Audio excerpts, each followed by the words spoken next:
একজন সমন্বয়কারী এই আন্দোলনের তাদেরকে যে তুলে নেওয়া হয়েছে এবং ডিবি অফিসে রাখা হয়েছে তাদের ইচ্ছা না থাকা সত্ত্বেও বারবার বলা হয়েছে এবং আপনারা শুনেছেন যে সরকার পক্ষে যারা দাঁড়িয়েছেন আদালতে ওরা কয়েকদিন ধরে বলেছেন যে তাদেরকে ওখানে নিরাপত্তার স্বার্থে রাখা হয়েছে। ওরা বের হয়ে ওরাই বিবৃতি দিয়েছে যে না, তাদেরকে নিরাপত্তার স্বার্থে রাখা হয়নি, সেই ধরনের প্রহসনের নিরাপত্তা তারা চায়নি এবং তাদের চলাফেরার উপরে নিয়ন্ত্রণ ছিল, কার সাথে তারা সাক্ষাৎ করতে পারবে তার উপর নিয়ন্ত্রণ ছিল। আলটিমেটলি তাদেরকে যখন যেহেতু মুক্তি দেওয়া হয়েছে, মুক্তি দেওয়ার কথাও বলা হয়েছে, তারা নিজে নিজে যে বের হয়ে আসছে তা না, কেউ তো তাদেরকে মুক্তি দিয়েছে এবং তারা যার তত্ত্বাবধানে ছিল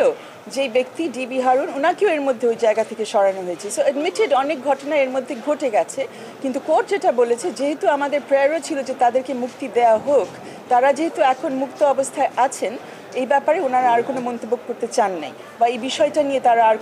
কোনো নির্দেশনাও দেন নাই। কিন্তু আমাদের একটি কথা রয়ে গেছে যেটা কোর্টে নিষ্পেষিত হয়নি, যে তাদেরকে কোন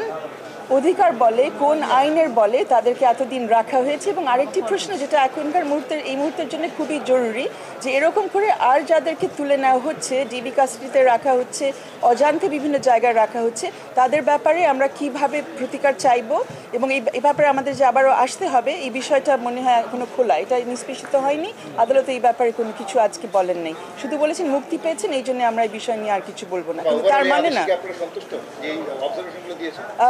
আমরা ওনাদের যে অবজারভেশন হয়েছে গুলিবর্ষণের ব্যাপারে সেটাতে আমরা অবশ্যই সন্তুষ্ট, কারণ ওরা পরিষ্কার করেছেন যে আইন অমান্য করে কিছু করা যাবে না এবং আইনও খুবই পরিষ্কার যে গুলিবর্ষণ এমনি করা যাবে না, লাইভ রাউন্ড যখন ইচ্ছা চালানো যাবে না এবং এটা ক্লিয়ার এবং আইনটা এখন স্ট্রিক্টলি ফলো করতে হবে। আমরা সবচাইতে বেশি সন্তুষ্ট যে আদালত বলেছে যে যারা এই ধরনের ঘটনা ঘটায়, আইন বহির্ভূত কোনো ঘটনা যারা ঘটায়, আটকের ক্ষেত্রে হোক গুলিবর্ষণের ক্ষেত্রে হোক,